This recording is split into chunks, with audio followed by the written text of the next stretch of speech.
sõidane hiida mööda, hilja sõidane hiida mööda. Salaja mööda saluda, salaja mööda saluda. Kus magas Marduse proua, kus magas Marduse proua. Hingase hiieneitsikene, hingase hiieneitsikene.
See mind kargase katsumaie, see mind kargase katsumaie.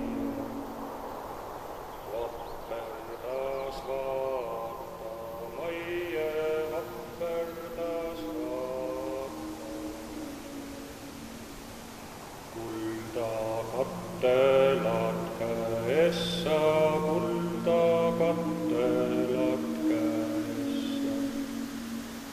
Hõbelõime kattelassa, hõbelõime kattelassa. Süüdake kangas põlema, süüdake kangas põlema. Hõbelõime lõkkendama, hõbelõime lõkkendama. Kes oli kärmes kustutama, kes oli kärmes kustutama. Kaleviine poisikene, Kaleviine poisikene. See tõi pilved tulle essa, see tõi pilved tulle essa. Teised pilved minne essa, teised pilved minne essa. Pilvel olid veepisarad, pilvel olid veepisarad. Pisaral olid purjed pikad, pisaral olid purjed pikad.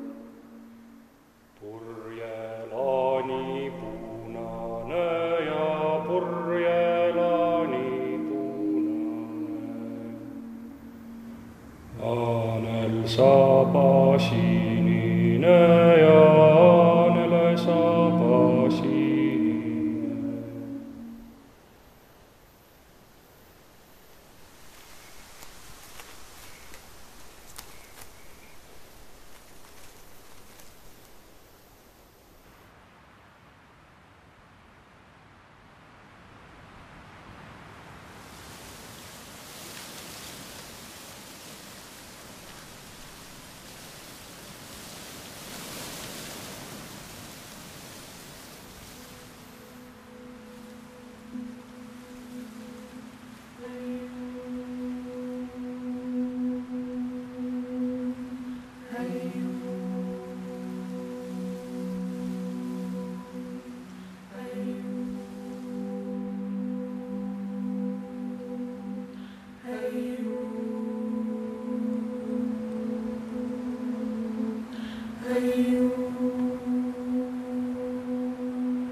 Me jah, kasvasime koos siin ja kooli läksime koos ja.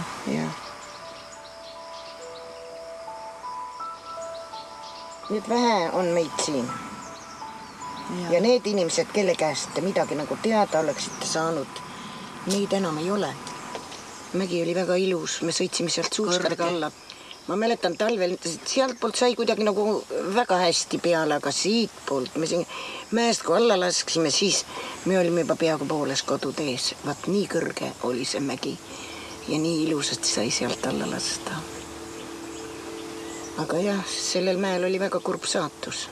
Ega meie siis lapsena ei teadnud, et see oli mingi püha mägi. Nagu juttu oli sellest olnud, aga palju siis üldse tuhtis niisugustest asjadest rääkida. Ja laste kuuldes ei räägitud ja laste kuuldes ei räägitud, sest mine tea, mis nad jälle kuskil ütlevad.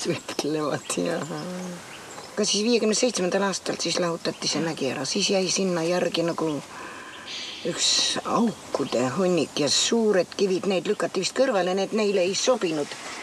See mägi viidi Eesti Kressi ehitusele aluspinnaseks. Need suured rahnud jäid ju ette ja siis et seda pinnast kätte saada, siis tuli need rahnud kõrvale lükata ja niimoodi nad seal praegu pilla-palla kõik on, need suured rahnud. Ma ei tea, kas neist osa viidi minema või juhati või seda nagu ei tea, sest põlvkond, kes sõjast tagasi tuli ja kes nagu siis niisugune paras jaanitolejaline oli, see enam Hiiemäele ei läinud. Hiiemäest me teame siis küll niimoodi, emade, isade juttu järgi. Seal olevat olnud mingi tamm, ohvritamm. Seal oli kiik olnud. Kiik ja niisugune küla kooskäimise koht. Ja siis ohvrikivi, millel olevat olnud inimese istumise jälg. Niisugune ohvrikivi. Me käisime seda ohvrikivi otsimas, kas oli 2-3 aastat tagasi vist. Aga siis me seda ei leidnud, seda kivi.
see Maardu hiiemets on väga omapärane selle poolest, et on sanglepamets ja sanglepametsi Eestis on üldsegi väga vähe. Siin teeservas oli kogu aeg silt, ohvrihiis on riikliku kaitse all.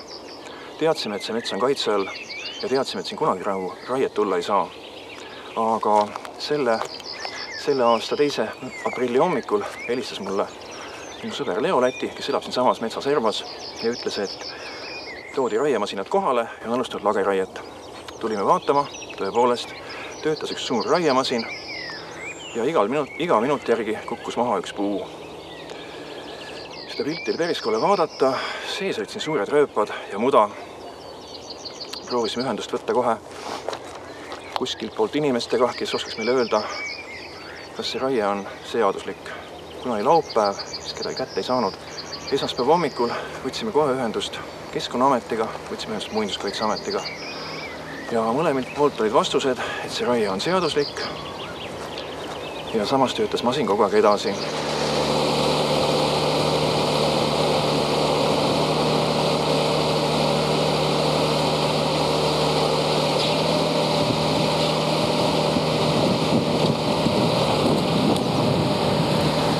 Peale seda, kui see raie on siin nüüd lõppenud, on minuga ääretult palju ühendust võetud. On võtnud kohalikud inimesed, on võetud täiesti Eestist erinevatest kohtadest ja ma ei oleks kunagi uskunud, et inimesed selle pärast nii palju muret tunnevad. Ja ka ise võin öelda, et praegu siit raielangist mööda sõites saan ma tegelikult aru, mida see mets minule tähendanud on.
Meie oleme praegu minu kodukülas, Pärase külas, Tammemäel.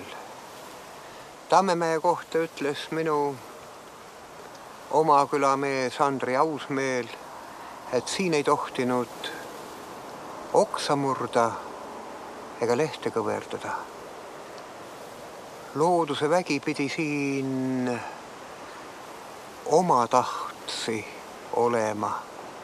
Sel kombel võis ta inimesele pakkuda kõige suuremat hingetuge.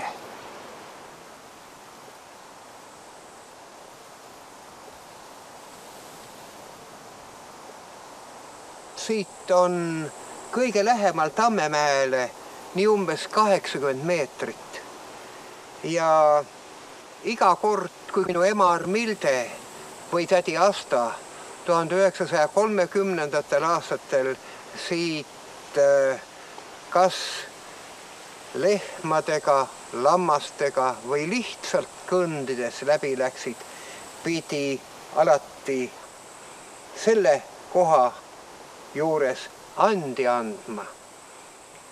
Selleks võivad olla mõned viljaterad või nagu tädi ütles, et kui külalapsel muud ei ole, siis tasku põhjas, tasku voodri vahel on mõni leivapuru ikkagi.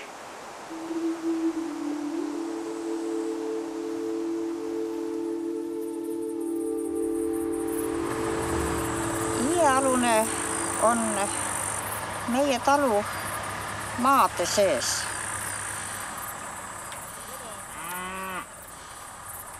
Meil oli vaja Einale minna ja vankril puudusid aisad. Tegime siis niisuguse kuriteo, et võtsime Iialuselt 2 parajat kaske ja tegime sellest vankrile aisad.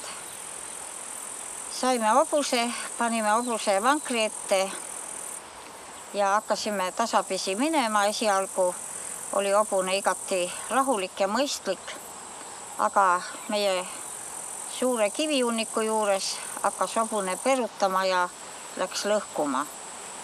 Ja viskas vankri ümber, meie angud lendasid igaüks ise kaares ja me ise kukkusime kivihunnikusse, aga nii õnnelikult, et me raskesti haiget ei saanud. Ja siis tekkisid meil mõtted, et me saime karistada selle eest, et me Iialuselt võtsime 2 puud. Ma võtsin kätte ja istutasin 2 noort kaske sinna asemele Iia alla ja no need kasvasid veidi peenemad olid kui käevars. Ja siis oli niisugune asi, et üks igavene suur jäme, niisugune õige jäme puu, see oli ära kuivanud juba ja kukkus maha. Ja siis ma kutsusin ükskord siit ühe naabrimehe, et ta saeks selle puu tükkideks ja ta tuli ja saagis, aga tal oli vaja teha ka teed selle puu juurde ja ta saagis need väiksed kased ka maha, mis ma sinna istutasin nende vankriaisa kaskede alla. See mees, kes seal seda tööd tegi ja noored puud maha saagis, see sai ka karistuse. Tema jäi oma sõrmedest ilma. Ja nüüd me nagu hoiame sellest Iiest eemale. Me ei julge seal kuidagi tegutseda, ei julge enam vanu kõdunenud puid ka maha saagida. Seal on praegu üks täiesti suur aavapuu. See oli niimoodi, et mitu aastat oli ta kuivanud ja selle aavapuu otsas istusid rongad. See oli meil rongapuu. Aga rongapuukene on nüüd ka tormi tõttu paar aastat tagasi juba maha langenud ja me ei ole julgenud teda ära saagida enam, et mine tea, mis sealt veel tulla võib.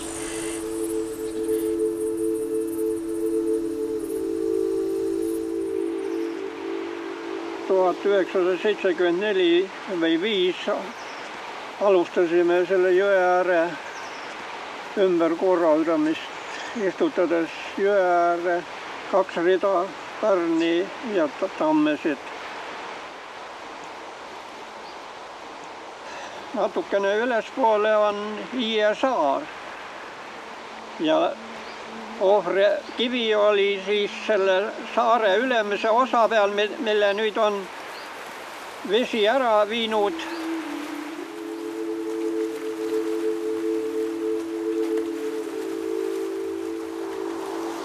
Kui ma seda nurka siit aastasin, mille vee ära oli viinud, siis vedasin siia uue pinnase ja paar korda oli juhus, kui tulin koormaga, sadas vihma ja mõtlesin, et ega täna ma küll ei saa sinna üle põllu, põld on pehme ja auto vajub ära. Aga kui siia lähedusse sain pool kilomeetrit ennem, ei olnudki sadu ja tee oli juba kuiv, põld oli kuiv ja ma sain oma koorma ilusasti ära panna. Ja ümberringi igal pool toimus sadu, mingil põhjusel vihm sellele territooriumile ei tulnud.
muidugi. Väga meeldiv.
Mul ei ole ketti. Ma pean vist autos ütlema. On pärast, kui sealt ette võtame, siis saab vastu.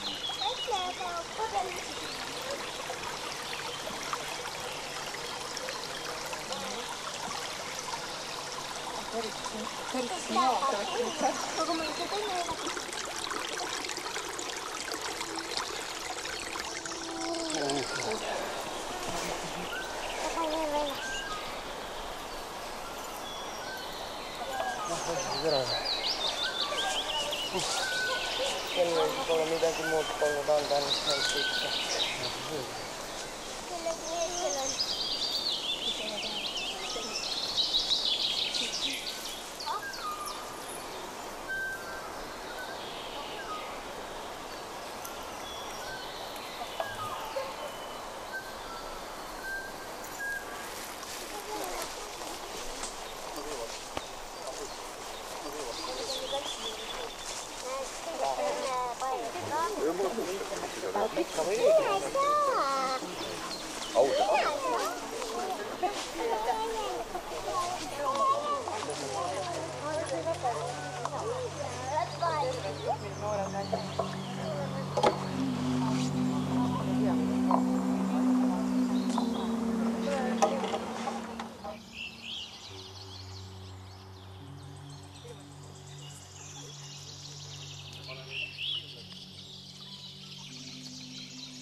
Ilma on. See on rahvasele ilma.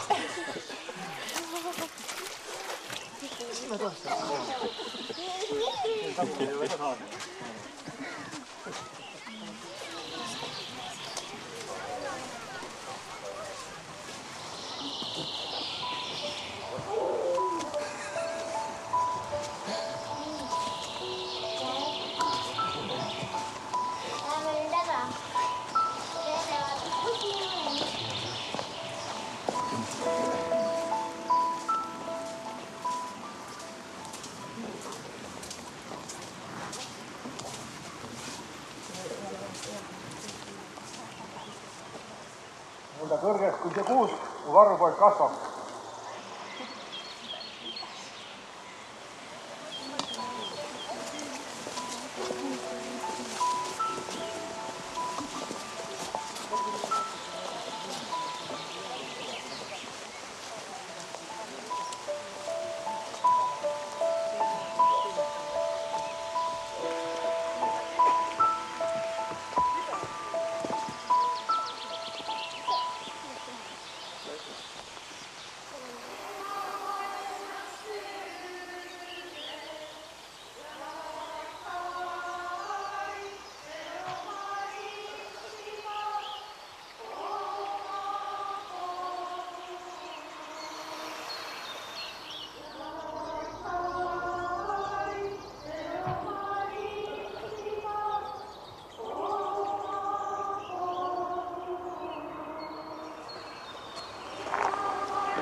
Tule.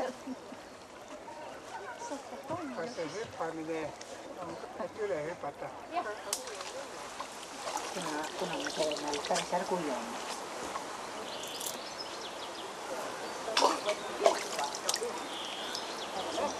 Läheb igal näe, vaata. Ujub. Kas vein on tagasi saanud?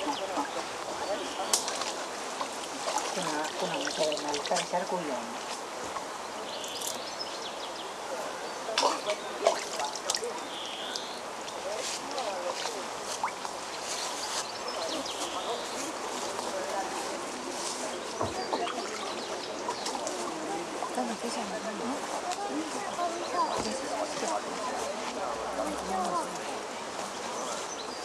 Siin Miikse Jaanikivi juures on selline haruldane võimalus täna ja praegu saada osa sellest, kuidas püha aeg ja püha ruum saavad kokku. Jaanipäev on olnud püha aegade algusest saadik, päikese kõrgseisu aeg. Ja see püha kivi on siia enda juurde inimesi kokku kutsunud. Ei tea, mis aegadest. Seda ei olegi võimalik teada saada. Igatahes siiamaani käiakse järjepidevalt ja see traditsioon püsib. Vanad südasuve tähendused on siin kokku põimunud kiriklike tähendustega.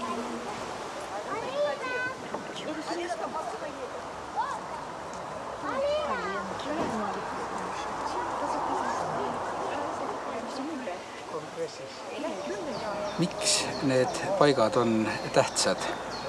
Miks inimesed on siia käinud? Mida sellest saadakse? Need on küsimused, millele on väga raske anda vastust ja kindlat üldist vastust ei olegi võimalik anda. Üks on kindlasti kultuuriline mõõde teatud aegadel, teatud kohtades on käidud ajast aega. Aga teine tasand on märksa isiklikum tasand, see on kogemuslik tasand. Ja siin rääkida midagi teiste eest on väga raske. Ma olen seda meelt, et looduslikes pühapaikades võib see, kes on avatud, saada sellist kogemust looduse poolt, mis ei mahu 5 meelega haaratava sisse. See on võib-olla teatud laeng, teatud selgus, puhastumine, aga see võib olla ka tervis, mis tuleb teatud kohas viibimise läbi, teatud reeglite täitmise läbi. Kuidas need mehhanismid toimuvad, seda meie ei tea.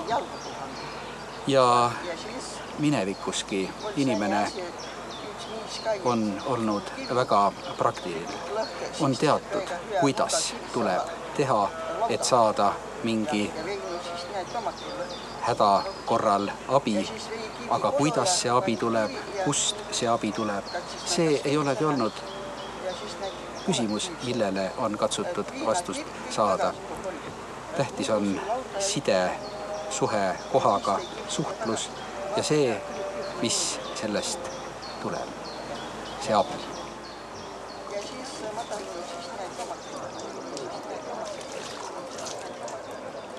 Ma ei ole tõesti juba aastaid käinud. No, see on puhas nägu.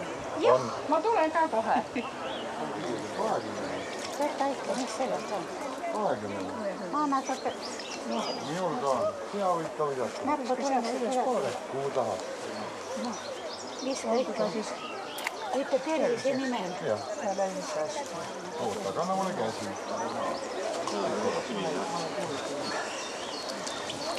Ja või? Anna mulle käsi. Ja siin on ka seda raha. Jaa, siin on ka pandud. Ainde. Siin on munaga, juust ja küünal. Eks iga üks paneb, mis ta arvab. Sest hea arvab.